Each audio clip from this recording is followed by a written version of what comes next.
On Wednesday, we learnt of the dire state of the British economy. In his budget speech, the Chancellor described the worst recession, fastest rising unemployment, and the worst public finances since the Second World War.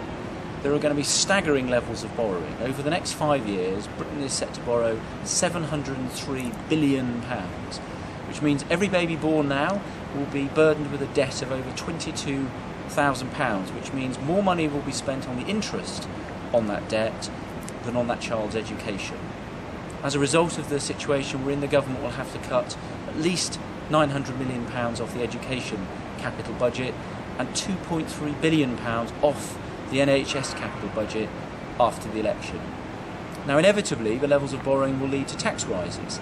The governments are going to bring the tax on richer people in before the next election.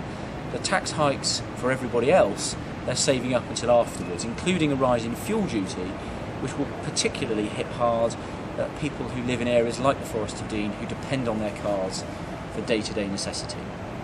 Behind all the statistics, the recession is hitting families and businesses in the Forest of Dean hard. 1,000 jobs have been lost here in the last 9 months alone.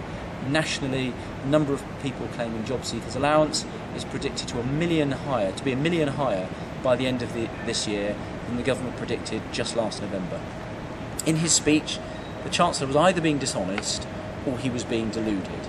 Britain can't afford 5 more years of this government's economic incompetence, and once again, it will be us who are left to pick up the pieces of a broken economy.